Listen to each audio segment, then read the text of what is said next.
আল্লাহ তাআলা বলেন, আমি কিয়ামতের দিন ইনসাফের বিচারালয় কায়েম করব, ন্যায় বিচারের আদালত কিয়ামতের দিন আমি আল্লাহ কায়েম করব।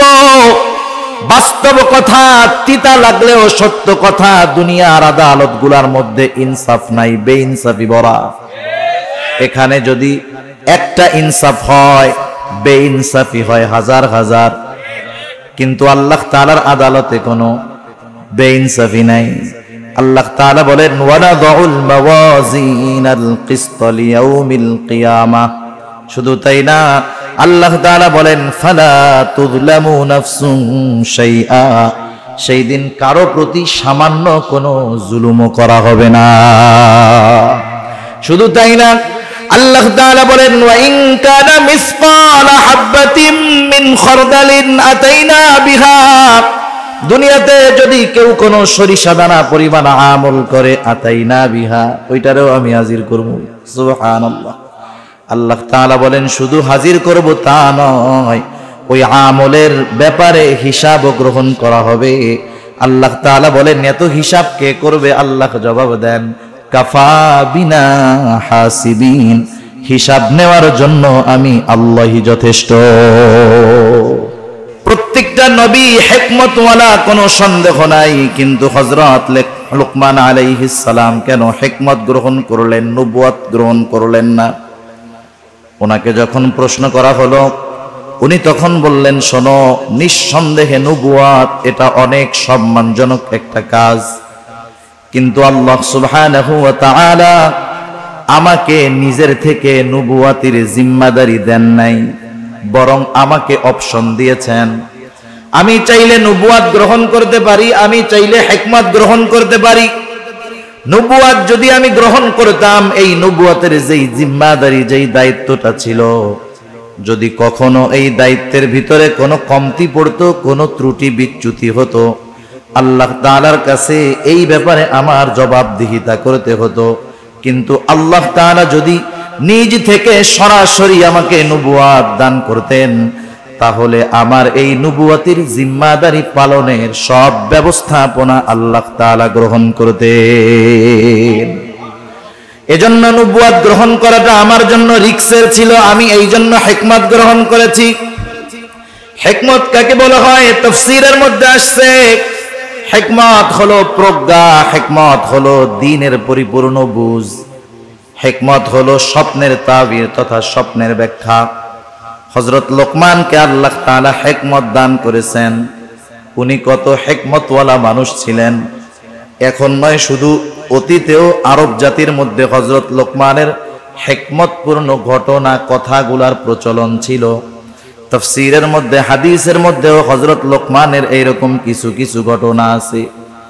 হযরত লোকমান আলাইহিস সালাম শুরুতেই যে এত সম্মানিত ছিলেন তা নয়, কিন্তু শুরু থেকে তার কর্মকাণ্ডের ভিতরে হিকমতের নিদর্শন পাওয়া যাইত। তিনি একটা মানুষের ছাগল চড়াইতেন, তিনি রাখাল ছিলেন প্রাথমিক সময়।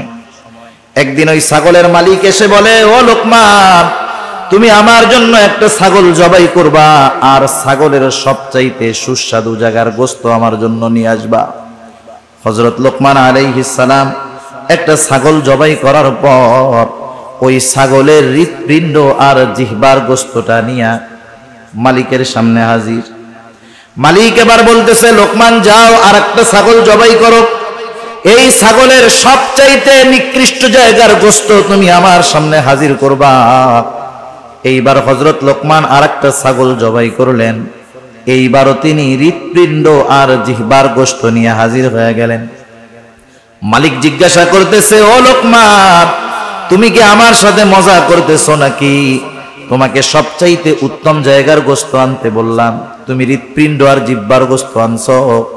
আবার সবচাইতে নিকৃষ্ট জায়গার গোশত আনতে বলেছি, তুমি হৃৎপিণ্ড আর জিহ্বার গোশত নিয়ে হাজির হইলা, কারণ কি? হযরত লোকমান তখন বললেন, মালিক, কারো যদি এই হৃদয় আর জবানটা ভালো হয়ে যায়, তার সব ভালো হয়ে যায়। মালিক, কারো যদি হৃদয় আর জবানটা খারাপ হয়ে যায়, তার সব কিছু খারাপ হয়ে যায়, সে সবচাইতে নিকৃষ্ট হয়ে যায়। রাসূল আকরাম সাল্লাল্লাহু আলাইহি ওয়াসাল্লাম এই জন্য বলেন, ইন্নাল্লাহা লা ইয়ানজুরু ইলা সুওয়ারিকুম ওয়ালাকিন ইয়ানজুরু ইলা কুলুবিকুম ওয়া আমালিকুম। আল্লাহ তাআলা কারো সূরত দেখেন না, কারো সিরাত দেখেন না। আল্লাহ তাআলা দেখেন না কে কত সুন্দর, বরং আল্লাহ তাআলা দেখেন কার অন্তরটা কেমন। সেজন্য চেহারা, সূরত, সার্টিফিকেট এগুলার কোনো দাম আল্লাহ তাআলার কাছে নাই। যদি হইতো তাহলে আবু জেহেল সম্মানিত ব্যক্তি হইতো, হযরত বেলাল সম্মানিত ব্যক্তি হতে পারতো। হযরত লোকমান উনিও এরকম ছিলেন, হাবশী কালো গোলাম, কালো চুলগুলা কোকড়া, পাগুলা ছড়ানো, ঠোঁটটা মোটা। এক কথায় আমাদের দৃষ্টিতে একটা মানুষকে অসুন্দর দেখার জন্য যা কিছু দরকার সব তার মধ্যে ছিল। কিন্তু আল্লাহ সুবহানাহু ওয়া তাআলা কেমন সম্মান দিয়েছেন। হযরত লোকমান তিনি একদিন মানুষের সামনে বক্তব্য দিচ্ছেন, বক্তৃতা দেওয়ার জন্য দাঁড়ায় গেছেন। উপস্থিত শ্রোতাদের মধ্য থেকে একজন দাঁড়ায় বলে, ও লোকমান, আপনি আপনার বক্তব্য দেওয়ার আগে আপনার নিকটে আমার একটা প্রশ্ন আছে, অনুগ্রহ করে জবাব দিবেন। হযরত লোকমান বললেন, হ্যাঁ বলো। লোকটা এবার বলতেছে, আপনি কি সেই লোকমান নাকি যেই লোকমান আমার সাথে বাগানে বাগানে ছাগল চড়ায় বেড়াইতো? আপনি কি সেই লোকমান নাকি? একটু শিক্ষণীয় বিষয়, একটু খেয়াল দিয়া শুনবেন। আমাদের সমাজে অনেক মানুষ আছে, একটা সময় তার কিছুই ছিল না, না ছিল কোনো সম্মান, না ছিল কোনো মর্যাদা, কিন্তু কালের পরিবর্তনে আজকে অনেক সম্মান সম্পদের মালিক। আপনি যদি তাকে তার অতীতের কথা স্মরণ করায়া দেন, দেখবেন সে আপনার উপরে বিরক্ত হবে। সে তার অতীত যে এত খারাপ ছিল, অতীতে যে সে কষ্টে ছিল, সেটা সে ফেস করতে চায় না, সামনে আনতে চায় না, অতীতকে ভুলে থাকতে চায়। কিন্তু স্বাভাবিক বিষয়টা হলো এমন, যেই ব্যক্তি সর্ব অবস্থায় তার অতীতকে স্মরণ রাখে, অতীতের শিক্ষা নিয়ে চলে, অধিকাংশ ক্ষেত্রে এই ধরনের মানুষগুলা শুকরগুজার বান্দা হয়। আর যারা অতীতকে ভুলে যায়, ওরা অধিকাংশ না শুকরগুজার। খেয়াল করে দেখবেন এটা। বনি ইসরাইলের 3 লোকের ঘটনা আছে না? একটা ছিল টাকলা, আর একটার কুষ্ঠ রোগ, আর একটা হলো চোখে দেখতো না, কানা। আল্লাহ তাআলা পরীক্ষা করতে চাইছেন। প্রথম জনের টাক ঠিক করে দিছেন, ওরে একটা উট দিছে। আর একজনের কুষ্ঠ রোগ ছিল, কেউ কাছে যাইতো না, আল্লাহ তাআলা ফেরেশতা দিয়ে ঠিক করায় দিলেন। এরপরে তারা একটা গরু দিলেন, সে এক সময় অনেক গরুর মালিক, উটওয়ালা অনেক উটের মালিক। আরেকটা ছিল অন্ধ, আল্লাহ তাআলার পক্ষ থেকে চোখ ঠিক হলো, সে একটা ছাগল পাইলো, তার ছাগলে আল্লাহ বরকত দিলেন, অনেক ছাগল হয়ে গেল। আগের 2 জনকে আবার পরীক্ষা করার জন্য এই 3 জনের কাছে ফেরেশতা আসলো। প্রথম 2 জন কি জবাব দিছে? ফেরেশতা এসে বলছে, আমি মুসাফির, আমার একটা উট দাও, আমি জানি আমার গন্তব্যে পৌঁছাইতে পারি। সে কি কইছে? সে বলছে, আরে মিয়া, দেওয়া যাবে না, সমস্যা আছে। এবার ফেরেশতা তাকে মনে করায় দিয়েছে, ওই অতীত, যাই তুমি তো টাকলা ছিলা, তোমার কাছে কেউ আসতো না, কেউ তোমার কাছে ভিড়তো না, আফসোস করতা শুধু, আর বলতা, আরে আমার চুল যদি গজাইতো কত ভালো হইতো। আল্লাহ তাআলা তোমার চুল গজায়া দিলেন, তোমাকে উট দিলেন, উটের মধ্যে বরকত দিলেন, তুমি অতীতকে ভুলে গেছো? বলে, না, এগুলো আমার আগের থেকেই ছিল। কি কইছে? আগের থেকেই ছিল। ফেরেশতা এবার বলছে, আল্লাহ তাআলা তোমার যদি আগের অবস্থায় তোমারে ফিরায়া দিক। এবার তার নেয়ামত চলে গেছে, আগের অবস্থায় ফিরে গেছে। পরের জন যেই কুষ্ঠরোগী, তারও একই অবস্থা, অতীতকেও স্বীকার করছে। কিন্তু যেই লোকটা অন্ধ, তার কাছে যখন যায় বলল, আমি একটা ছাগল চাই, মুসাফির, বলল, আল্লাহর বান্দা, তোমার যতগুলা লাগে তুমি নিয়ে যাও, কোনো অসুবিধা নাই, কারণ এক সময় আমার কিছু ছিল না, এগুলা আমাকে আল্লাহ তাআলা দিয়েছে। সেই জন্য শুকরগুজার বান্দা, অতীতকে যারা স্মরণ রাখে, অধিকাংশ ক্ষেত্রে তারা হয়। আমাদের সমাজে আমাদেরকে যদি আমাদের কারো অতীত এরকম থাকে, আর কেউ যদি লোক সম্মুখে আমার ওই দুর্বল অতীতটাকে স্মরণ করায়া দেয়, আমি তাকে থ্রেট মাইরা, ধারি মাইরা বসায়া দিব। কিন্তু হযরত লোকমান এমনটা করেন নাই। তিনি সহসা জবাব দিয়ে দিছেন, হ্যাঁ তুমি ঠিক বলেছো, আমি সেই লোকমান যে এক সময় বাগানে বাগানে ছাগল চড়াইতো। সম্মান কমে গেছে অতীত স্বীকার করায়। হযরত লোকমানকে এবার ওই লোকটা প্রশ্ন করতেছে, লোকমান, তাহলে এই পর্যায়ে আপনি যে আসলেন, কোন গুণের কারণে আপনি আসলেন, কোন কারণে আল্লাহ তাআলা আপনাকে এত মর্যাদা দিলেন? হযরত লোকমান বললেন, শোনো, সত্যবাদিতা, আমানতদারিতা, অহেতুক কথাবার্তা থেকে আমি বিরত থেকেছি। আমি মনে করি এই সবের কারণে আল্লাহ রাব্বুল আলামিন আমাকে এই সম্মান দিয়েছে। হযরত লোকমানকে প্রশ্ন করেছে, হযরত লোকমান শিকার গিয়েছে, কারণ তিনি ছিলেন একজন শুকরগুজার বান্দা। আল্লাহ তাআলা হযরত লোকমানের ব্যাপারে সেই জন্য বলেন, ওয়ালাকাদ আতাইনা লোকমানাল হিকমাতা আনিশকুর লিল্লাহ।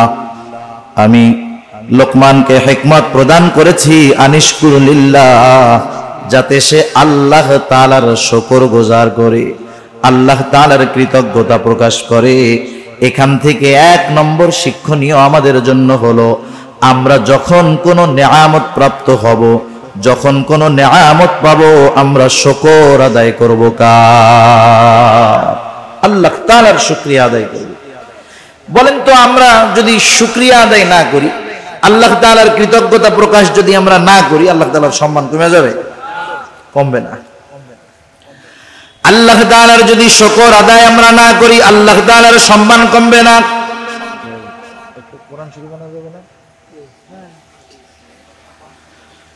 আল্লাহ তাআলার শুকরিয়া আমরা যদি সারা দুনিয়াবাসী না করি, আল্লাহ তাআলার সম্মান কমবে না। আর যদি তামাম দুনিয়ার মানুষ আল্লাহ তাআলার কৃতজ্ঞতা প্রকাশ করে, আমাদের শুকরিয়ার কারণে আল্লাহর ইজ্জত বাড়বেও না। তাইলে শুকরিয়া আদায় করলে আল্লাহ তাআলার কোনো লাভ নাই, না করলে আল্লাহ তাআলার কোনো ক্ষতিও নাই। এজন্য আল্লাহ তাআলা বলেন, ওয়ামান ইয়াশকুরু ফাইন্নামা ইয়াশকুরু লিনাফসি। যে কৃতজ্ঞতা প্রকাশ করে সে সেটা তার নিজের জন্যই করে। কারণ মানুষ যদি নেয়ামত পাওয়ার পর নেয়ামতের কৃতজ্ঞতা আদায় করে, তার নেয়ামতের মধ্যে প্রবৃদ্ধি দান করেন কে? আল্লাহ তাআলা কোরআনুল কারীমের আরেক জায়গায় বলেন, লা ইন শাকারতুম লা আযীদান্নাকুম ওয়া লা ইন কাফারতুম ইন্না আযাবী লাশাদীদ। আল্লাহ তাআলা বলেন, লা ইন শাকারতুম লা আযীদান্নাকুম, তোমরা যদি কৃতজ্ঞতা প্রকাশ করো, নেয়ামতের শুকরিয়া আদায় করো, আল্লাহ তাআলা এমনটা বলেন নাই যে বাড়ায়া দিমু, বরং আল্লাহ তাআলা বলেন লা আযীদান্নাকুম। দুইটা তাকিদ যোগ করে আল্লাহ তাআলা বলেন, কেমন জানি কথাটা এরকম যে আমি অবশ্যই অবশ্যই তোমাদের নেয়ামত আরো আমি আল্লাহ বাড়ায়া দিব। ওয়ালা ইন কাফারতুম, তোমরা যদি কুফরি করো তথা নেয়ামতের কৃতজ্ঞতা প্রকাশ না করো, তাতে আল্লাহ তাআলার কোনো ক্ষতি নাই, বরং ক্ষতি কি? আল্লাহ তাআলা বলেন, যাই না রাখো, ইন্না আযাবী লাশাদীদ, আমার আযাব বড় কঠোর, আযাব বড় শক্ত। তাইলে শুকরগুজার বান্দার নেয়ামত আল্লাহ বাড়ায় দেয়, আর যারা নেয়ামতের শুকরিয়া আদায় করে না, আল্লাহ তাআলা তাদের কঠিন আযাবে গ্রেফতার করে। আল্লাহ তাআলা সেই কথাই বলেন, মান কাফারা ফা ইন্নাল্লাহা গানিয়্যুন হামিদ। আর যারা শুকরিয়া আদায় করে না, কুফরি করে, তারা জানা রাখুক, ফা ইন্নাল্লাহা গানিয়্যুন হামিদ, আল্লাহ তাআলা কারো কৃতজ্ঞতার মুখাপেক্ষী নয়। সেজন্য আমরা শুকরিয়া আদায় করলে লাভ আমাদের নিজেদের। এখানে আল্লাহ তাআলা হযরত লোকমানের পরিচয় দিচ্ছেন যে লোকমান তো হিকমতওয়ালা, শুধু হিকমতওয়ালা নয়, লোকমান আমার একজন শুকরগুজার বান্দা। সুবহানাল্লাহ। এইবার সেই লোকমান ছেলেদেরকে কি বলছে, সেই কথাগুলো আল্লাহ তাআলা আমাদেরকে বলতেছেন। হযরত লোকমান সন্তানদেরকে নসিহত করতেছে, উপদেশ দিচ্ছে। এক নম্বর নসিহত, হযরত লোকমান সন্তানকে বলতেছে, ও আমার সন্তান, ওয়াইদ ক্বালা লুকমানু লিবনিহি ওয়া হুয়া ইয়াইদু ইয়া বুনাইয়া লা তুশরিক বিল্লাহ। হযরত লোকমান তার সন্তানকে এক নম্বর নসিহত করতেছে, উপদেশ দিচ্ছে, ও আমার বৎস। নসিহত করার কিছু ভাষা আছে, সব সময় ধমক দিলে কাম হয় না। আমরা তো আমাদের বাচ্চা ছেলেদেরকে কিছু উপদেশ দেওয়ার আগে বলে, বেটা আগে পিটানি দে, এই করি সেই করি। না না, আপনি আপনার সন্তানকে যদি কোনো কথা শোনাতে চান, তাহলে তাকে আবেগ, মহব্বত, ভালোবাসার সাথে উপদেশটা করতে হবে। ধমকের সাথে সব সময় সব ফায়দা অর্জন করা যায় না। সন্তানকে নসিহতের ভাষা হযরত লোকমান বলতেছে, ওয়াইদ ক্বালা লুকমানু লিবনিহি, আল্লাহ তাআলা বলেন হযরত লোকমান তার সন্তানকে বলতেছে, ইয়া বুনাইয়া লা তুশরিক বিল্লাহ, ইয়া বুনাইয়া, হে আমার বৎস। এটা বাংলায় অনুবাদ করে এর ভিতরে যেই মজাটা আছে এটা বোঝানো যাবে না।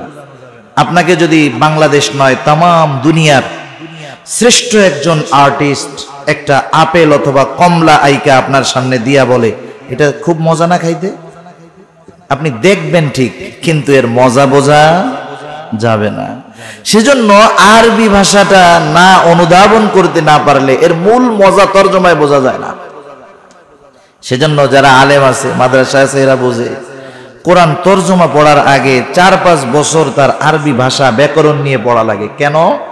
কারণ কোরআনে আল্লাহ কি বলেন সেটা পরিপূর্ণ অনুধাবন করার যোগ্যতা অর্জন করার জন্য।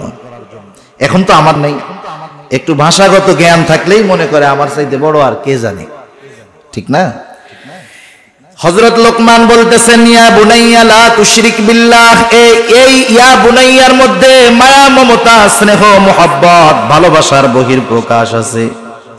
হযরত লোকমান বলতেছে, হে আমার বৎস, লা তুশরিক বিল্লাহ, আমরা মুমিন, আমরা মুসলমান, আমরা আমাদের সন্তানদেরকে প্রথম যেই শিক্ষাটা দেওয়ার দরকার হযরত লোকমান সেই শিক্ষাটাই দিয়েছেন। আল্লাহ তাআলা কত সুন্দরভাবে হযরত লোকমানের নসিহতগুলা জানায় দিলেন যে হযরত লোকমান তার সন্তানকে সর্বপ্রথম তাওহীদ তথা আল্লাহ তাআলার একত্ববাদের পরিচয় শিক্ষা দিয়েছে, ঈমানের শিক্ষা দিয়েছে। আগে মূল হলো ঈমানের শিক্ষা। কিসের শিক্ষা? ঈমান হলো সব আমলের মূল। আমল ভুরি ভুরি আছে, ঈমান নাই, ওই আমলের কোনো দাম নাই। সেজন্য শিরক থেকে আমাদের সন্তানদেরকে বাঁচার নসিহত করতে হবে। এখন যদি আমরা নিজেরা নিজেদের মধ্যে একটু যাচাই বাছাই করি, আমাদের নাসির উদ্দিন জর্জ ভাই বলতেছিলেন, আপনারা এখানে আসার আগে আজকে সারাদিন আপনার সন্তান কি করেছে, কয়জন বাপ খোঁজ নিছেন? 5 জন হাত উঁচা করতে পারবেন না। এবার আমি যদি আপনাদের প্রশ্ন করি, এমন কোন বাবা আছেন একটু বলেন, আমি আমার সন্তানটাকে একদিন সুন্দর মতো আমার পাশে বসাইয়া গায়ে হাত বুলাইয়া এরকম বলেছি, ও আমার কলিজার টুকরা সন্তান, আল্লাহ তাআলার সাথে শিরিক কইরো না? আসেননি 2-1 বাপ এরকম? আমার পোলা এখনো বড় হয় নাই, এই ওয়াজ করার টাইম ওরে হয় নাই, এই জন্য আমি করি নাই। মানে আপনারা আবার কইতে পারেন যে হুজুর ওয়াজ করতেছেন, আপনি কি এই আমল করছেন নাকি? মানে আমার ছেলেও তো বড় হয় নাই। তো তাহলে দেখেন এই জায়গায় যে কয়জন আছেন, একজন সাহস করে হাত উঁচা করতে পারেন নাই, আফসোসের ব্যাপার। একটু চিন্তা করেন না কি হবে অবস্থা কবরে যাওয়ার পরে। ওই পোলা কি দিবে? দেওয়ার আছে কিছু? বরং ওই পোলা আপনি আমল করতেছেন, ওই ছেলে জাহান্নামে যাওয়ার কারণ হইতে পারে। হযরত লোকমান সন্তানকে বলতেছে, ইয়া বুনাইয়া লা তুশরিক বিল্লাহ, হে আমার বৎস, তুমি আল্লাহ তাআলার সাথে শিরিক কইরো না। কেন শিরিক করবা না? ইন্নাশ শিরকা লাযুলমুন আযীম, শিরক হলো মহা অন্যায়, মহা জুলম। প্রত্যেকটা গুনাহ, প্রত্যেকটা পাপ জুলম, কিন্তু সবচাইতে বড় জুলম হলো আল্লাহর সাথে শিরিক করা। এজন্য আল্লাহ তাআলা কোরআনুল কারীমের মধ্যে বলেন, ইন্নাল্লাহা লা ইয়াগফিরু আন ইউশরাকা বিহি ওয়া ইয়াগফিরু মা দুনা যালিকা লিমান ইয়াশা ওয়া মান ইউশরিক বিল্লাহি ফাকাদ ইফতারা ইসমান আযীমা। আল্লাহ তাআলা জানায় দিয়েছেন, ইন্নাল্লাহা লা ইয়াগফিরু আন ইউশরাকা বিহি, নিশ্চয় আল্লাহ তাআলা তার সাথে যে শিরক করে তাকে আল্লাহ তাআলা ক্ষমা করবে না। আল্লাহ তাআলা বলেন, ওয়া ইয়াগফিরু মা দুনা যালিকা লিমান ইয়াশা, শিরক ছাড়া যদি কেউ কোনো অন্যায় করে আল্লাহ তাআলা যাকে চান তাকে তিনি ক্ষমা করে দিবেন। কিন্তু যে শিরক করলো সে কি অপরাধ করলো? আল্লাহ তাআলা বলেন, ওয়া মান ইউশরিক বিল্লাহি ফাকাদ ইফতারা ইসমান আযীমা, যে আল্লাহ তাআলার সাথে শিরিক করলো ফাকাদ ইফতারা ইসমান আযীমা, সে এক মহা পাপের সূচনা করলো। এজন্য এই পৃথিবীতে যার দ্বারা শিরক শুরু হয়েছে কিয়ামত পর্যন্ত যত শিরক হবে সব শিরকের সমপরিমাণ গুনাহ তার আমলনামায় যোগ হবে। যেমন আদম আলাইহিস সালামের এক সন্তান যে হত্যা করছে, হত্যাকারী যেটা, কিয়ামত পর্যন্ত পৃথিবীতে যত অন্যায়ভাবে হত্যা সংগঠিত হবে সব হত্যার গুনাহ তার আমলনামায় যোগ হয়ে যাবে। নাউযুবিল্লাহ। সেজন্য আল্লাহ আমাদেরকে শিরক থেকে বাঁচার তৌফিক দান করুক। আল্লাহ তাআলা আমাদেরকে সকল প্রকার শিরক থেকে বেঁচে থাকার তৌফিক দান করুক, সবাই বলি আমিন।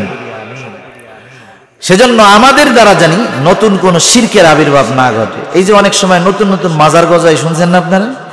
রাত্রের মধ্যে মাজার উঠা যায় একবারে, কয়দিন পরে ওই জায়গায় সেজদা দেওয়া, এইসব অপরাধ শুরু হয়। যাদের মাধ্যমে এগুলো শুরু হলো, যতদিন ওইখানে ওই অপকর্ম চলবে তাদের আমলনামায় ওই গুনাহ যোগ হতে থাকবে। আল্লাহ তাআলা এরপর আরেক জায়গায় বলেন, ইন্নাল্লাহা লা ইয়াগফিরু আন ইউশরাকা বিহি ওয়া ইয়াগফিরু মা দুনা যালিকা লিমান ইয়াশা ওয়া মান ইউশরিক বিল্লাহি ফাকাদ যাল্লা যালালান বাঈদা। আল্লাহ তাআলা জানায় দেন শিরক ছাড়া তিনি সব গুনাহ ক্ষমা করে দিবেন। শুধু তাই না, যারা শিরকের সাথে জড়িত হয়ে যায় তারা বহুত বড় পথভ্রষ্ট হয়ে যায়, তারা সিরাতে মুস্তাকিমের পথ থেকে বিচ্যুত হয়ে জাহান্নামের পথের পথিক তারা হয়ে যায়। আল্লাহ তাআলা বলেন ফাকাদ দাল্লা দালালান বাঈদা, তারা বহুত বড় পথভ্রষ্ট হিসাবে পরিণত হয় তারা। শুধু তাই না, আল্লাহ তাআলা কুরআনুল কারীমের আরেক জায়গায় বলেন, মান ইউশরিক বিল্লাহি ফাকাদ হারামাল্লাহু আলাইহিল জান্নাতা ওয়া মাওয়াহুন নার ওয়া মা লিয-যালিমিনা মিন আনসার। আল্লাহ রাব্বুল আলামিন বলেন, মান ইউশরিক বিল্লাহ, যে আল্লাহ তাআলার সাথে শিরিক করে, ফাকাদ হারামাল্লাহু আলাইহিল জান্নাহ, আল্লাহ তাআলা তার জন্য জান্নাতকে হারাম করে দেয়। যারা শিরক করে তাদের জন্য জান্নাত হারাম। জোরে বলেন, তাদের জন্য জান্নাত কি? হারাম, হারাম। শুধু তাই না, আল্লাহ তাআলা বলেন ওয়া মাওয়াহুন নার ওয়া মা লিয-যালিমিনা মিন নাসীর। আল্লাহ তাআলা বলেন জাহান্নাম এটা কতই না নিকৃষ্ট আবাসস্থল, তাদের জন্য কোনো সাহায্যকারী নাই। আল্লাহ তাআলা যারা শিরক করে তাদের ব্যাপারে একটা উপমা দেন। আল্লাহ তাআলা বলেন ওয়া মান ইউশরিক বিল্লাহ ফাকাআন্নামা খাররা মিনাস সামা ফাতাখতাফুহু আত-তায়রু আও তাহওয়ি বিহির রিহু ফি মাকানিন সাহিক। আল্লাহ তাআলা বলেন মান ইউশরিক বিল্লাহ, যে আল্লাহ তাআলার সাথে শিরক করে, ফাকাআন্নামা খাররা মিনাস সামা, সে কেমন জানি আসমান থেকে পতিত হয়। আল্লাহ তাআলার জিম্মাদারি তার উপর থেকে উঠে যায়, সে আসমান থেকে পতিত হলো। ফাকাআন্নামা খাররা মিনাস সামা ফাতাখতাফুহু আত-তায়রু, একটা পাখি তারে সো মাইরা নিয়ে গেল। আও তাহওয়ি বিহির রিহু ফি মাকানিন সাহিক, অথবা প্রচন্ড ঝড় বাতাস তাকে দূরবর্তী অজানা কোন জায়গায় নিক্ষেপ করলো। তার মানে যেই ব্যক্তি শিরক করে সে তার আমল সপ্তবাদ হয়, জাহান্নামের ঠিকানা তার হয়, জান্নাত হারাম হয়। আল্লাহ তাআলা উপমা দিয়ে বুঝাইলেন সে একেবারে ধ্বংস হয়ে যায়, নিঃশেষ হয়ে যায়, শেষ, তার সব জিন্দেগি বরবাদ, আখিরাত বরবাদ। সেজন্য আমরা কখনো চাই না যে আমাদের সন্তানেরা জাহান্নামী হোক। কেউ চায় নাকি? কেউ চায় না। সেজন্য আমরা আমাদের সন্তানদেরকে বোঝাবো যে আল্লাহর সাথে শিরক কইরো না, কারণ শিরক সবচাইতে বড় জুলম, আর শিরক করলে সবচাইতে বেশি বেজার হন আল্লাহ রাব্বুল আলামিন। এটা হযরত লোকমানের প্রথম নসিহত। এরপরে আল্লাহ সুবহানাহু ওয়া তাআলা এই নসিহতের পরে নিজে কিছু নসিহত করেছেন। সময় সুযোগ হইলে ওইটা আমরা শেষে বলবো। আজকে শুধু হযরত লোকমানের নসিহতগুলা আমরা শুনি, একটু খেয়াল রাখবো, মুখস্থ করার চেষ্টা করব। এক নাম্বার নসিহত, হযরত লোকমান তার সন্তানকে কার সাথে শিরক করতে মানা করছে। দুই নাম্বার, এবার সন্তানকে উদ্দেশ্য করে হযরত লোকমান বলতেছে ইয়া বুনাইয়া ইন্নাহা ইন তাকু মিসকালা হাববাতিন মিন খারদালিন ফাতাকুন ফি সাখরাতিন আও ফিস সামাওয়াতি আও ফিল আরদি ইয়াতি বিহাল্লাহ। আল্লাহর সাথে শিরিক করবা না, পাপ করবা না, শিরিক করবা না। শুধু তাই না, এবার আল্লাহ তাআলা কতটা সূক্ষ্মদর্শী, তার মানে আল্লাহ তাআলা আমাদেরকে কতটা দৃষ্টির ভিতরে রাখেন। হযরত লোকমান সন্তানকে সেটা বুঝাইতেছেন। প্রত্যেকটা বাচ্চা যদি ছোট থেকে তার মা বাবা বাচ্চাকে যদি শিক্ষা দেয় আল্লাহ তাআলার ব্যাপারে, ওই বাচ্চার মগজে ওই বিশ্বাসটা ঢুকে যায়, সে সব সময় ওই বিশ্বাসের উপরে অটল থাকে। হযরত লোকমান সন্তানকে এবার কি বলতেছে? ইয়া বুনাইয়া ইন্নাহা ইন তাকু মিসকালা হাববাতিন মিন খারদাল। একটু খেয়াল দিয়ে শুনেন, বলতেছে হে আমার বৎস, ইন্নাহা সেই জিনিসটা, ইন্নাহা সেই জিনিসটা, কোন জিনিসটা? মুফাসসিরিনে কেরাম দুইটা মত পাওয়া যায়। এক নম্বর হলো এই ওই জিনিসটার দ্বারা উদ্দেশ্য হলো কোনো পাপ। কোন মুফাসসির বলেন পাপ না, সেটা যে কোনো আমল, ভালো আমল হতে পারে, মন্দ আমল হতে পারে। হযরত লোকমান সন্তানকে বলতেছে, ও আমার বৎস, তুমি যেই আমলই করো না কেন, ভালো অথবা মন্দ, ইন্নাহা ইন তাকু মিসকালা হাববাতিন। আল্লাহ তাআলা হযরত লোকমানের নসিহতটা কত সুন্দরভাবে দেখেন আমাদের খেদমতে পেশ করে বলেন। হযরত লোকমান সন্তানকে বলতেছে, তুমি যেই আমলটা করো সেই আমলটা যদি সরিষা দানা পরিমাণও হয়, ইন্নাহা ইন তাকু মিসকালা হাববাতিন মিন খারদালিন ফাতাকুন ফি সাখরাতিন আও ফিস সামাওয়াতি আও ফিল আরদি ইয়াতি বিহাল্লাহ। তুমি যেই আমলটা করো, ভালো হোক আর মন্দ হোক, ওই আমলটা যদি সরিষা দানা পরিমাণ হয়, কি দানা পরিমাণ বলেন? ওই আমলটা যদি সরিষা দানা পরিমাণ হয়, আর ওই আমলটা যদি পাথরের মধ্যে থাকে, কোন জায়গায় থাকে?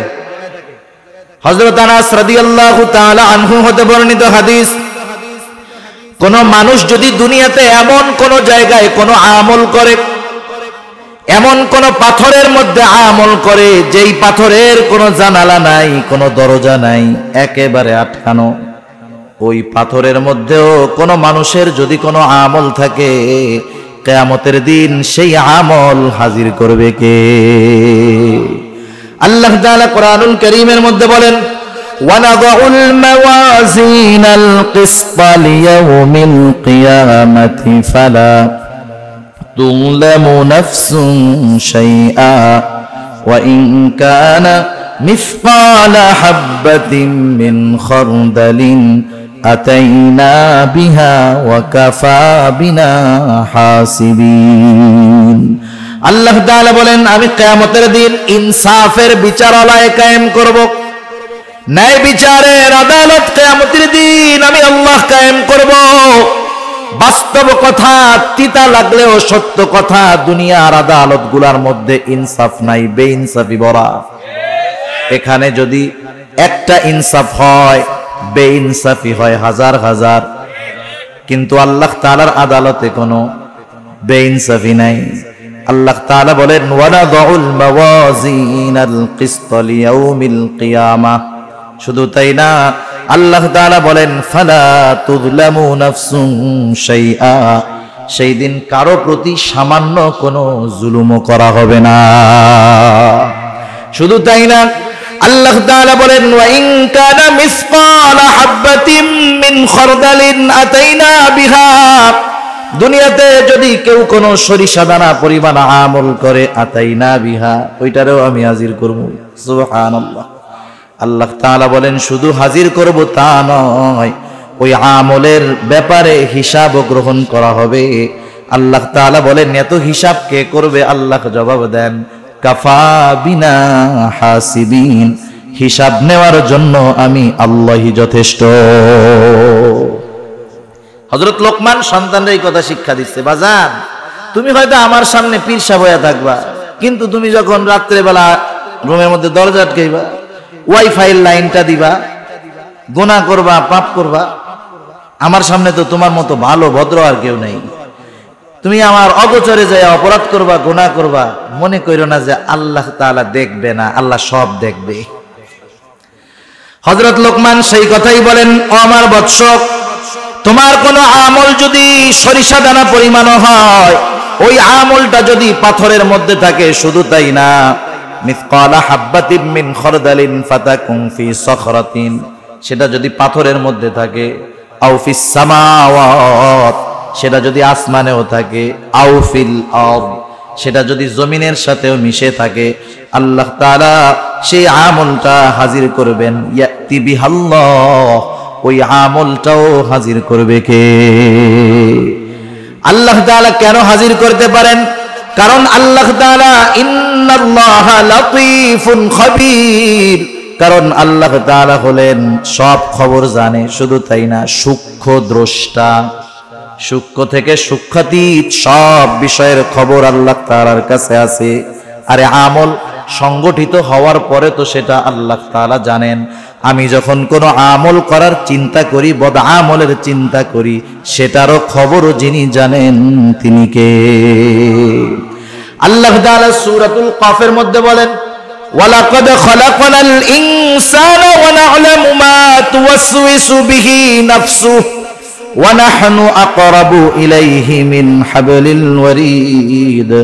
আল্লাহ তাআলা বলেন, আমি মানুষ সৃষ্টি করেছি, ওয়া না'লামু মা তুওয়াসওয়িসু বিহি নাফসুহু, আমি জানি কোন জিনিস তার অন্তরের মধ্যে ওয়াসওয়াসা দেয়। ওয়াসওয়াসা দেখা যায় নাকি? দুনিয়ার মধ্যে তো এমন প্রযুক্তি আছে, একটা মানুষ অসুস্থ হয় নাই, কিন্তু তার কোনো অর্গান অসুস্থ হতে পারে, শরীরের কোনো অংশ অসুস্থ হতে পারে, হয় নাই। ওই লোকটারে যদি এমআরআই মেশিনের মধ্যে ঢুকায় দেওয়া হয়, রিপোর্ট বের হয়ে আসবে, আপনার কিডনি অসুস্থ হয় নাই, তবে হতে পারে, যত্ন নেন। কিন্তু দুনিয়ায় এমন কোন মেশিন আছে নাকি যার মধ্যে ঢুকায় দিলে আমার আপনার অন্তরে কি আছে রিপোর্ট আকারে বের হবে? আছে? নাই। কিন্তু আল্লাহ তাআলা বলেন, ও আমার গোলাম, আমি তোমাকে সৃষ্টি করেছি, শুধু তাই না, আমি এটাও জানি তোমার অন্তরের মধ্যে কোন জিনিসে ওয়াসওয়াসা দেয়। কেন জানেন? আল্লাহ তাআলা বলেন, ওয়া নাহনু আকরাবু ইলাইহি মিন হাবলিল ওয়ারিদ। আমি তোমার অন্তরের ওয়াসওয়াসার খবর জানার কারণ হলো আমি তোমার শাহরগের চাইতে অধিক নিকটে। তার মানে আমার ভাষায় আমি মাঝে মধ্যে বলি, আমি আমার যত কাছে তার চাইতে বেশি কাছে কে? আল্লাহ এত কাছে, সেজন্য আমার প্রত্যেকটা পদক্ষেপ আল্লাহর নজরের বাইরে না। গহীন অরণ্যের মধ্যে গভীর রাত্রে যদি একটা পাতা পড়ে, সেই পাতা পড়ার খবরটাও জানে কে? আল্লাহ তাআলা জানে। এত সূক্ষ্মদর্শী আল্লাহ তাআলা। তাহলে এই টেন্ডেন্সি, এই চিন্তা, এই দর্শন, এই মতবাদ, এই ফিকির, এই চিন্তা যেটাই কর না কেন, এটা যদি একটা মানুষের মধ্যে সর্ব অবস্থাতে থাকে, ও যখন একা থাকবে ও চিন্তা করবে সব দেখতেছে কে? এই চিন্তাটা সন্তানের মধ্যে ঢুকায়া দেন। এই চিন্তা সন্তানের মধ্যে ঢুকান, পরিবারের মানুষের মধ্যে ঢুকান। আমরা চেষ্টা করি, বারবার বলি, ইনশাআল্লাহ সন্তানের চরিত্র বাপের সামনে যেমন হবে, লাইট নিভাইয়া দরজা আটকাইয়া ঘরের মধ্যে গেলেও সেম কোয়ালিটির চরিত্রই থাকবে, ঠিক কিনা? চারিত্রিক শিক্ষা দিয়েছে এই জায়গায়। কি শিক্ষা দিয়েছে? প্রথম শিক্ষা দিয়েছে ইমানের শিক্ষা। কিসের শিক্ষা? এখানে দিয়েছে চারিত্রিক শিক্ষা, বিষয় একটা, কিন্তু এর মধ্যেই চরিত্র সংশোধনের শিক্ষা হযরত লোকমান তার সন্তানকে দিয়ে দিয়েছে। এরপরে শিক্ষা দিয়েছে সামাজিকতা। ইসলাম সামাজিকতার সর্বোচ্চ শিক্ষা দিয়েছে। হযরত লোকমান এবার তার সন্তানকে বলতেছে, ইয়া বুনাইয়া আকিমিস সালাহ ওয়া'মুর বিল মা'রুফি ওয়ানহা আনিল মুনকার ওয়াসবির আলা মা আসাবাক ইন্না যালিকা মিন আজমিল উমুর। হযরত লোকমান এবার সন্তানদের শিক্ষা দিচ্ছে দায়িত্ববোধ সম্পর্কে। এটা হলো দায়িত্ববোধ সম্পর্কে হযরত লোকমান সন্তানদের শিক্ষা দিচ্ছে। বেশি সময় আমি আর নিব না আপনাদের, কারণ 12টা বেজে গেছে, এত রাত করা যাবে না, অল্প সময়। আর হযরত লোকমান সন্তানদের বলতেছে, ইয়া বুনাইয়া আকিমিস সালাহ, এ বৎস নামাজ কায়েম করো। কি কায়েম করবে? আমার আগে এক হুজুর নামাজের কথা বলছে, আমি ওই জায়গায় শুনছি। তাহলে অভিভাবক নিজে নামাজ পড়লে হবে না, নামাজ পড়ার জন্য সন্তানকে আদেশ করতে হবে। হাদিসের মধ্যে আসছে মুরু আউলাদাকুম, আবু দাউদের হাদিস, তোমরা তোমাদের সন্তানদেরকে আদেশ করো, যখন তার বয়স 7 হবে নামাজের জন্য আদেশ করবা, 10 বছর বয়স হবে নামাজ না পড়লে প্রহার করবা, আর বিছানাটা আলাদা বানায়া দিবা। আমাদের সমাজে আছে এখনো 7, 8, 9, 10 বছর হয়ে গেছে, একসাথে ভাই বোন ঘুমায়, একসাথে মা ছেলে ঘুমায়। এটা ইসলাম সাপোর্ট করে না। কেন করে না? আপনাদের এলাকায় আলহামদুলিল্লাহ অনেক আলেম আছে, ওনাদের কাছ থেকে একটু জেনে নেবেন। কথা বুঝতে পারছেন? সেজন্য বাচ্চারা বড় হইলে বিছানা আলাদা করে দিতে হবে। 7 বছর হলে নামাজের আদেশ, 10 বছর হলে নামাজ না পড়লে প্রহার করতে হবে। আর আল্লাহ তাআলা বলেন ওয়া'মুর আহলাকা বিস-সালাতি ওয়াসতাবির আলাইহা লা নাসআলুকা রিজকা নাহনু নারযুকুকা ওয়াল আকিবাতু লিত-তাকওয়া। আল্লাহ তাআলা বলেন ওয়া'মুর আহলাকা বিস-সালাহ, তুমি একা নামাজ পড়লে হবে না, তুমি তোমার পরিবার আহাল যারা আছে তাদেরকেও নামাজের জন্য আদেশ দাও। কারণ কিয়ামতের দিন সর্বপ্রথম নামাজের হিসাব হবে। কিয়ামতের দিন প্রথম হিসাব কিসের হবে? নামাজের। এজন্য সন্তানদের নামাজি বানাইতে হবে। যে নামাজি সে সঠিক পথের উপরে থাকার চেষ্টা করে। এরপর হযরত লোকমান তার সন্তানকে বলতেছে ওয়া'মুর বিল মা'রুফি ওয়ানহা আনিল মুনকার, ভালো কাজের আদেশ করো, অসৎ কাজের নিষেধ করো। সন্তানকে হযরত লোকমান বলতেছে আমরা হলাম শ্রেষ্ঠ উম্মত। কি উম্মত? একটু জোরে গন, আরো জোরে বলেন কি উম্মত? আজকে 12ই রবিউল আউয়াল। অনেকে কইতে পারে হুজুর কেন আজকে অন্য ওয়াজ করতেছে, এটা কেন করলো না? আগেও শুনলাম কয়েকজন কিছু একটা বলছে, এই জন্য বললাম না। আবার ওই যে বললাম আপনাদের জর্জ ভাই কথা বললো, আমি চিন্তা করলাম এই বিষয়টাই বলি। তা যাই হোক, ভালো কাজের আদেশ, অসৎ কাজের নিষেধ। আর আমরা কি উম্মত? শ্রেষ্ঠ উম্মত। এটা কি চাপার জোরে হওয়া যাবে? শ্রেষ্ঠ উম্মত হতে হবে আল্লাহ তাআলার ফর্মুলা অনুযায়ী। আল্লাহ তাআলা কোরআনুল কারীমের মধ্যে বলেন কুনতুম খায়রা উম্মাতিন উখরিজাত লিন-নাস তা'মুরুনা বিল মা'রুফ ওয়া তানহাউনা আনিল মুনকার ওয়া তু'মিনুনা বিল্লাহ। শ্রেষ্ঠ উম্মত যদি হতে হয় 3টা জিনিস মাস্ট বি লাগবে। আল্লাহ তাআলা বলেন তোমরা হইলা শ্রেষ্ঠ উম্মত, মানুষের কল্যাণের জন্য তোমাদেরকে বের করা হয়েছে। এখন কোন কাজ করলে তোমরা শ্রেষ্ঠ উম্মত হবা? মনে রাখবেন একজন বেধর্মী সেও কিন্তু নবীর উম্মত। তাইলে শ্রেষ্ঠ উম্মত হওয়ার জন্য 3টা কাজ। 1 নাম্বার কাজ তা'মুরুনা বিল মা'রুফ, ভালো কাজের আদেশ করবা। 2 নাম্বার তানহাউনা আনিল মুনকার, মন্দ কাজে বাধা প্রদান করবা। ওয়া তু'মিনুনা বিল্লাহ, আর আল্লাহ তাআলার প্রতি ঈমান আনবা। ঈমানের সাথে ভালো কাজের আদেশ, অসৎ কাজের নিষেধ, এরা হলো শ্রেষ্ঠ উম্মত। এখন যেই জামানা চলতেছে হুজুর, ভালো কাজের আদেশ করলেও জান যায়, মন্দ কাজের থেকে বাধা দিলেও জান শেষ। কি করব? এই কর্মের উপরে ঈমানের স্তর বিন্যাস রয়েছে। রাসূল আকরাম সাল্লাল্লাহু আলাইহি ওয়াসাল্লাম বলেন মান রাআ মিনকুম মুনকারান ফালইয়ুগাইরহু বিয়াদিহি ফাইন লাম তাসতাতি' ফাবিলিসানিহি ফাইন লাম তাসতাতি' ফাবিকলবিহি ওয়া যালিকা আযআফুল ঈমান।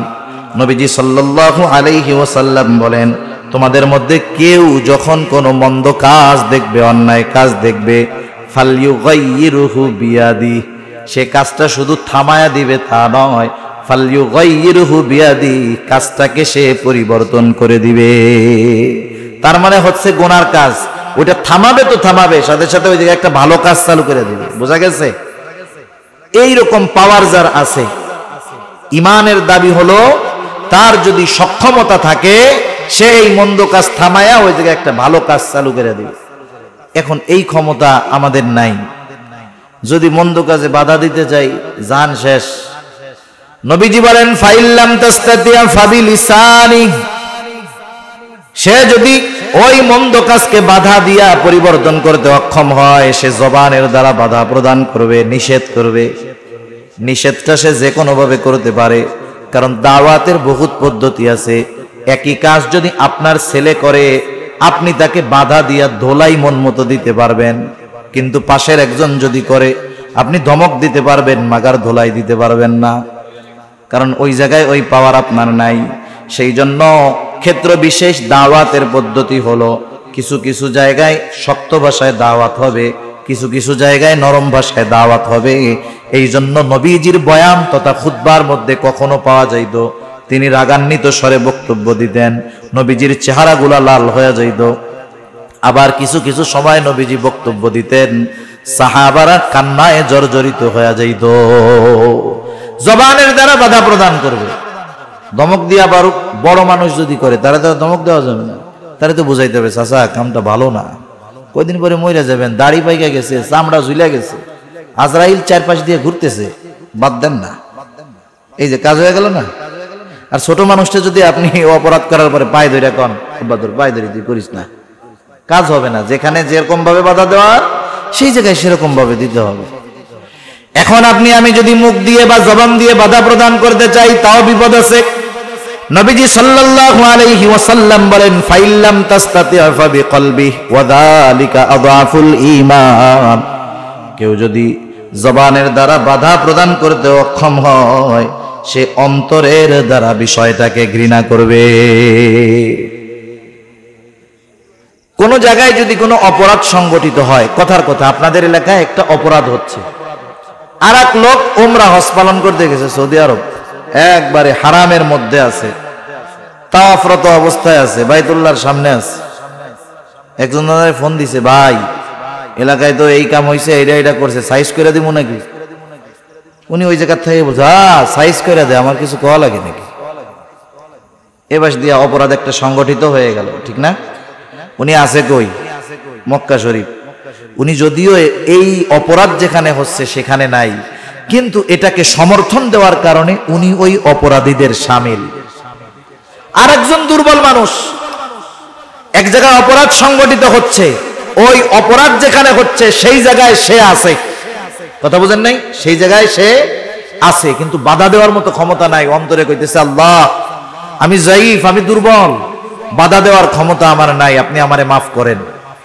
ওই জায়গায় অপরাধ হচ্ছে, গুনাহ হচ্ছে, সে উপস্থিত, তবে সে অক্ষম বাধা দিতে।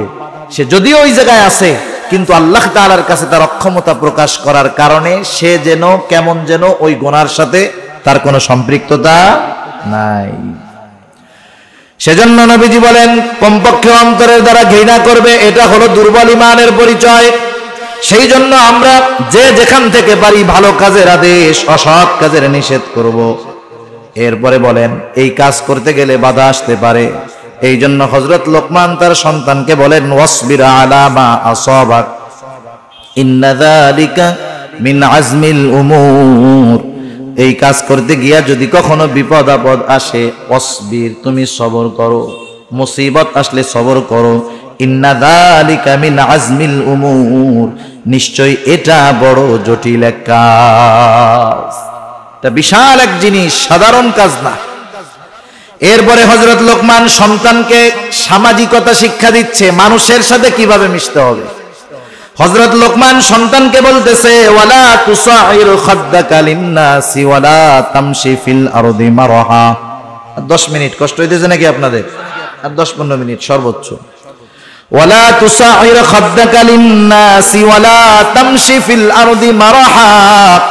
সন্তানকে বলতেছে, আমার সন্তান তুমি কখনো মানুষের দিক থেকে মুখ ফিরায়া তুমি কথা বলবা না। তার মানে অহংকারের সাথে তুমি মানুষের সাথে কথা বলবা না। অহংকার বড় জঘন্য এক পাপ। ইবলিসের আমলের কমতি ছিল না, কিন্তু সব নষ্ট হয়ে গেছে যেই কারণে, সেটার নাম হলো অহংকার। আল্লাহ রাসূল সাল্লাল্লাহু আলাইহি ওয়াসাল্লাম বলেন, লা ইয়াদখুলুল জান্নাতা মান কানা ফি কলবিহি মিসকালা হাববাতিন মিন কিবর। যার অন্তরের মধ্যে সরিষা দানা পরিমাণ অহংকার থাকবে, সে জান্নাতে প্রবেশ করতে পারবে না। সেজন্য দুনিয়ায় সম্পদ, শিক্ষা, সার্টিফিকেট, যোগ্যতা, ডিগ্রি থাকতে পারে, এটা নিয়ে অহংকার করার কোনো কিছু নাই। সম্পদ, আপনাদের এলাকা এখানে বা সারা বাংলাদেশে এমন কেউ আছে নাকি যে কারুনের চাইতে ধনী ছিল? আছে? দেখেন এই সম্পদ নিয়ে অহংকার করছে, সম্পদ সহ সে শেষ।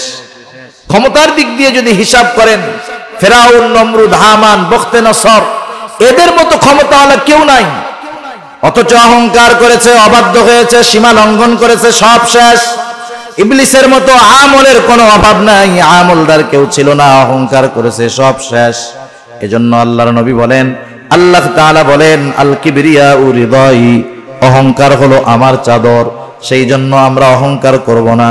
অহংকারের দ্বারা ক্ষতি হলো জান্নাতের মধ্যে প্রবেশ করা যাবে না, অহংকার থেকে বাঁচতে হবে। হযরত লোকমান সন্তানদেরকে সেই কথা শিক্ষা দিলেন যে, সন্তান, মানুষের সাথে মুখ ফিরায়া তথা অহংকারের সাথে তুমি কখনো কথা বলবা না। ওয়ালা তামশি ফিল আরদি মারহা, জমিনের উপরে কখনো গর্ব ভরে পদচারণ করবা না, জোরে জোরে পা ফালাইয়া একবারে স্টাইল দিয়া হাঁটবা না। রহমানের বান্দাদের কিছু গুণাবলী আল্লাহ তাআলা সূরাতুল ফুরকানের মধ্যে আল্লাহ তাআলা তার স্পেশাল বান্দাদের কিছু গুণাবলী বর্ণনা করেছেন। আল্লাহ তাআলা বলেন, ওয়া ইবাদুর রাহমানিল্লাযীনা ইয়ামশুনা আলাল আরদি হাওনা ওয়া ইযা খাতাবাহুমুল জাহিলুনা ক্বালু সালামা। রহমানের বান্দা হলো তারা কারা? ওয়া ইবাদুর রহমান আল্লাযীনা ইয়ামশুনা আলাল আরদি হাওনা, যারা মধ্যপন্থা অবলম্বন করে একেবারে নম্রতার সাথে পথ চলে, তারা রহমানের বান্দা। সুবহানাল্লাহ। সেজন্যই লাফায় লাফাইয়া পথ চললে, পা ফলাইয়া পথ চললে ওরকম না। আল্লাহ তাআলা কোরআনুল কারীম সূরা বানী ইসরাঈলের মধ্যে বলেন, ওয়ালা তামশি ফিল আরদি মারহা ইন্নাকা লান তাখরিকাল আরদা ওয়া লান তাবলুগাল জিবালা তুলা ওয়ালা তামশি ফিল আরদি মারহা, জমিনের মধ্যে দর্প ভরে, গর্ব ভরে তুমি চলাচল কইরো না, বুকটারে টান টান কইরা পাটারে টাস টাস করে ফালায়া তুমি চইলো না, দর্প ভরে পথ চলে। আল্লাহ তাআলা বলেন, ইন্নাল্লাহা লা ইউহিব্বু কুল্লা মুখতালিন ফাখুর। আল্লাহ তাআলা মুখতাল আর ফাখুররে পছন্দ করেন না। মুখতাল হলো যে নিজের নিজে বড় মনে করে, নিজেরে নিজে বড় মনে করে, আর ফাখুর হলো যে ওই বড়ত্বটা মানুষের সামনে প্রকাশ করে, নিজে নিজে মনে করে যে আমি সবচেয়ে ভালো, আমার চেয়ে ভালো আর কি। আর একটা হলো মানুষের মধ্যে বলে, আরে আমি সবচাইতে ভালো আলেম, আমি সবচাইতে ভালো জ্ঞানী, আমি সবচাইতে বেশি বুঝি। এটা হলো ফাকুর। এই দুইটারই আল্লাহ কি করে না? পছন্দ করে না। হযরত লোকমান সন্তানরে শিখায় দিচ্ছে, বাজান কেমনে তুমি পথ চলবা, তুমি কেমনে পথ চলবা।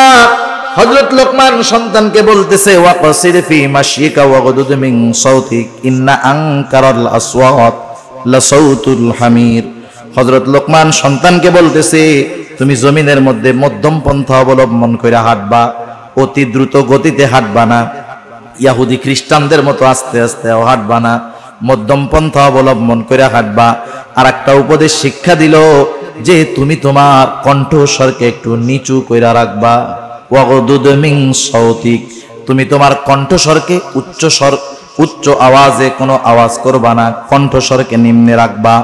আল্লাহ তাআলা কত সুন্দর দেখেন, এই উচ্চ কণ্ঠস্বর যাদের, বিনা কারণে মাঝে মধ্যে অনেক মানুষ আছে ধমক দিয়া ওঠে, আছে না? গলাটা বড় যদি রাখতে পারে, 10 জনের মধ্যে ঝগড়া যখন লাগে মনে করে আমার চাইতে আর কে বড়, আবার পরে এসে কয়, এই বেটা ওই জায়গায় আমার গলাই শুধু শোনা গেছে, জানো আর কারো কথাই শোনা যায় না। আল্লাহ তাআলা বলে, তুই হলে গাধা। কি বলেন? ইন্না আনকারাল আসওয়াতি লাসাউতুল হামির, নিশ্চয়ই গাধার আওয়াজ সর্বনিকৃষ্ট আওয়াজ। এগুলো সামাজিকতার শিক্ষা দিয়েছে কত সুন্দরভাবে হযরত লোকমান তার সন্তানকে।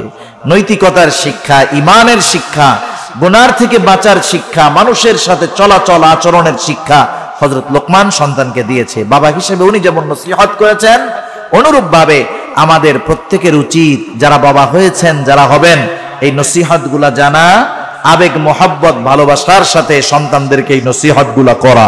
আল্লাহ তৌফিক দান করুক, সকলে বলি আমিন।